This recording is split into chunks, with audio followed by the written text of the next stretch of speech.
Hello and welcome to the Drawing Animal Podcast with Wesley Bear. I'm your host, Wesley Bear, and on today's episode, we will be talking about the crested rat. Before we begin, just due to the fact that there aren't a lot of pictures of this animal, at least readily available, and due to copyright issues, there is no picture uh, uh, life picture with this animal. I will provide a link to a real picture of the animal in the comment section below. With that out of the way, the crested rat is, of course, a rodent that is not a rat. It actually belongs to its own family, basically, and is not uh, closest relatives are actually more the gerbils than anything else, but even that is a little off. So it's basically almost in its own group, set aside from any other rodent. The crested rat is about a medium-sized-ish uh, rodent consisting of about a body length of 170 millimeters and weighing about 2 pounds. So not huge, but definitely nothing to sneer at in terms of the size of a rodent. Um, the crested rat is mostly known for, of course, its crested hair, which is long and pointed and kind of fans out in a lot of directions.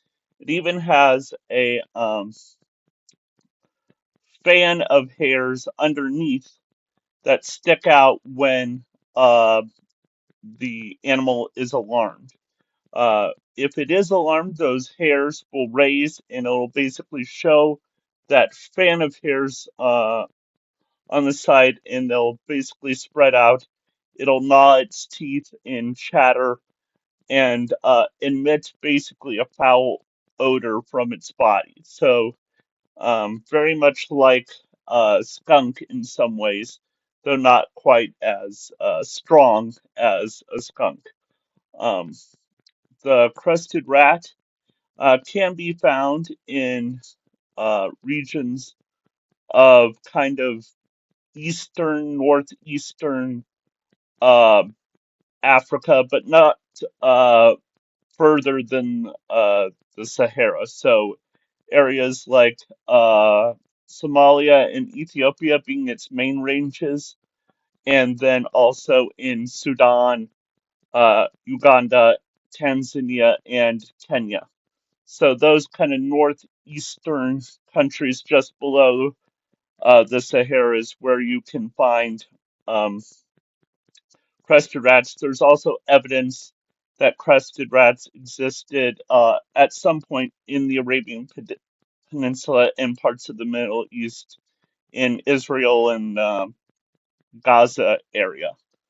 Um, so definitely a very unique uh, rodent. The other major thing that sticks out about crested rats is their unique fur.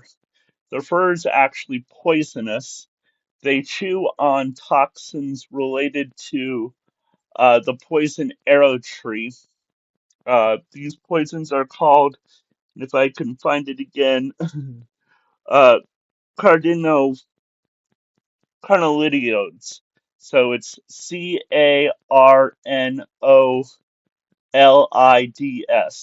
Carnolids. These are specialized toxins that can be found in the poison arrow tree and also within milkweed, actually. And they're actually pretty potent and sometimes even fatal. However, this poison they're able to withstand. Scientists aren't exactly sure how they are able to, but they basically chew it up, use uh, their spit to form basically kind of a mixture, and then comb it through with their teeth into their fur. It is the only mammal known to basically have toxic fur, fur lined with toxin. And it's almost like in the same way that the skin of a poison arrow frog is, in a sense, but instead of being secreted directly from the animal, it's a mixture, chemical mixture that the rat has actually formed and layered into its own fur. No other mammal in the world is known to do this, and so makes it pretty unique species. Um, the other notable thing about crested rats, especially because when you look at it, it looks, especially considering it's mainly nocturnal, it looks like a fairly solitary animal. It doesn't seem like the kind of rat where you're going to find, thousands in one area, like under the sewers of New York City. But a 2011 study has revealed that crested rats are actually, while not highly social, they at least are socially uh, proficient enough to form very strong family units. They monogamously bond with a female for long periods of time, and even the young stick around, which the young can be anywhere from 2 to 3, and reproduction of this animal is fairly unknown. But the young will actually stay around, as far as they can tell, much longer than a lot of other rodent species. So that's also a unique aspect of crested rats. But yeah, they will feast on this tree bark and as kind of a supplement to line their fur, but their main food, of course, comes from other things similar. So fruits, flowers, roots, other forms of tree bark, um, and sometimes even insects.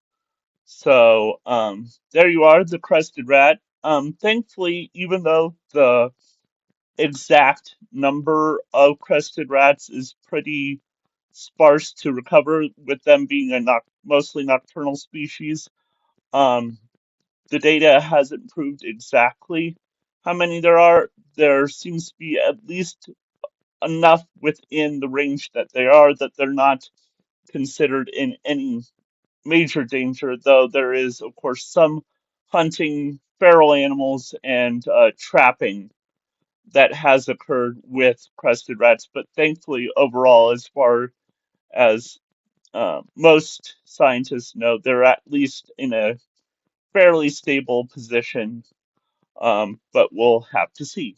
So there you are, the crested rat. And so, um, if you would like to learn more about me and my work, you can see the other Drawing Animal podcast episodes. I think I'm reaching close to 50 by now because I've been doing this for about a year now.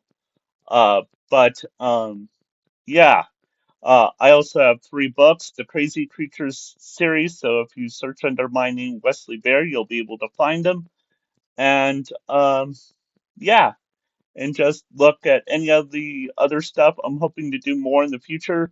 Website reconstruction is in the process of developing, so hopefully in the next couple months there'll be a full website with all sorts of different things, including all the content on the YouTube channel, with links to also some of my new store merchandise, which is also will be available once the website is up.